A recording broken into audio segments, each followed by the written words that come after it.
The Knicks have some soul-searching to do after they were blasted by the Heat on Saturday in Game 3 of their Eastern Conference semifinal series.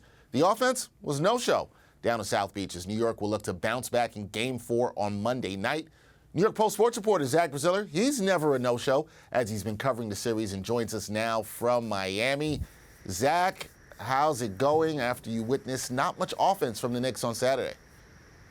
Yeah, that was clearly by far their worst performance of the postseason. I don't think there's any question about it. The offense was a mess, season low 86 points. I didn't think the defense was great either, although the Heat only ended up shooting just under 39%. But forget even any of the stats. The Knicks just weren't ready to match the Heat's intensity. There's no question about it. Miami threw an early punch, and the Knicks never really responded. After getting down 18 early in the second, the closest they got was 11. There was never really another run. You could fault a lot of different people. They got nothing out of center position. Julius Randle wasn't good. Jalen Brunson wasn't good. R.J. Barrett wasn't good. The bench is a mess. There's a lot of areas they have to clean up. They want a shot to win tomorrow night. Yeah, we're going to talk about that, and I'm glad you brought up how they started because throughout this season, Zach, as you know, Knicks fans, they've been used to seeing this team give great effort throughout a game and fight back when they get down. The fight back wasn't there in Game 3, along with the outside shooting and the offensive woes you talked about. So, Zach, what was more disturbing, the sign in your eyes? Was it the Knicks' lack of shooting or their lack of fight in Game 3? Yeah, I don't know if I want to say lack of fight. I just don't think they were prepared for the intensity that the Heat brought. I don't like to say lack of effort because I don't think they weren't. I don't think it was that they weren't trying. They just were unable to match what the Heat had and what the Heat brought. They were obviously out. To me, it was out schematic. They were out hustled. They were out worked. They were out executed. It was everything. And I wrote that in my story. It wasn't just one thing that was the problem. Look, they didn't shoot well from three. There's no question about it. 8 of 40. To me, they didn't defend well. They didn't share the ball. They didn't move the ball. The Heat are clearly daring the Knicks to shoot from three, and I think Tom Thibodeau has to make a change. He's got to put Grimes in the starting lineup and move Hart back to the bench. I just think Hart and Barrett are too similar. They're slashing guys who aren't great three-point shooters, and the Heat are basically living with them shooting threes. The Knicks have to put in another guy who can really stretch the defense, and I think in turn Hart really helps that second unit with his energy. I think it's a change he's got to make for Game 4. Yeah, I wonder if we will see that change in Game 4. Now, Julius Randle and Jalen Brunson, they've been dealing with ankle injuries, and now Immanuel Quickley, he suffered an ankle injury in the Game 3 loss. What's the likelihood of IQ playing in Game 4, and how much will this hurt a Knicks bench that's already been struggling to produce points if IQ can't go? Yeah, he said he was in pain after the game. Their Knicks are listing him as day-to-day. We'll see what happens later when they, reveal his status for the game. He probably will give it a shot. Is he going to be effective?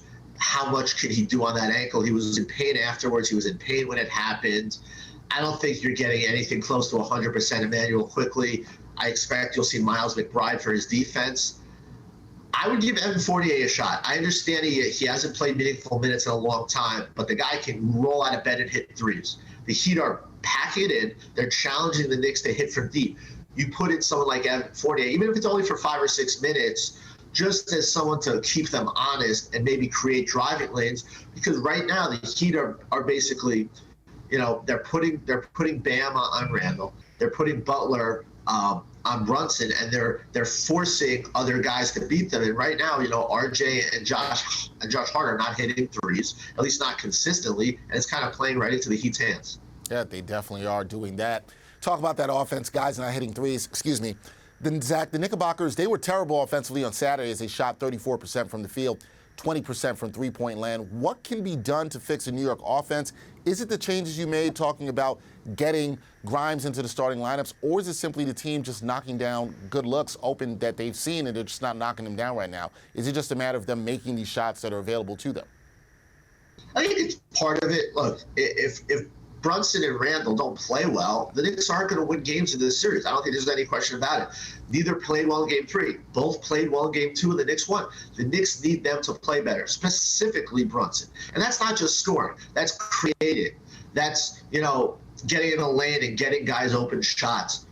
Brunson's had a fantastic year. He's had a great postseason, in my opinion, before, if you take out, for the most part, besides 1 or 2 games.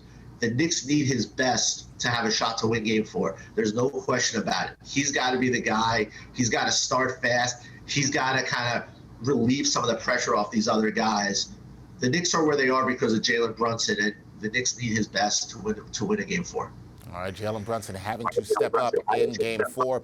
Now, Zach, this was a business trip for the Knicks to South Beach with the goal of the Knicks regaining home court advantage with at least 1 win. The Knicks can still accomplish that in game 4. So what is it going to take for them to be headed back to the Garden with the series tied at 2? Well, it's going to clearly take their best performance in this series. There's no question. I felt they played well in spots in game 2. Did not think they played a good game 1. Obviously played an awful game 3. It's going to take their best performance. It's going to take them coming out physical. It's going to take them dominating the glass as they did in game 2. It's going to take them hitting shots. It's going to take their stars, Randall and Brunson, having a good game. Look, they're a 4.5-point underdog. It's not a game where you're saying they have no shot to win, but the Knicks are going to have to play much, much better than they've played in this series up to this point. Going to have to see if the Knicks can give that kind of effort in game 4. That will be Monday night in South Beach. Zach Brazilla for the New York Post. He will be there as he continues to cover the series. Zach, thank you for the insight. We'll talk to you after game 4. Well, it can't be worse than game 3, right?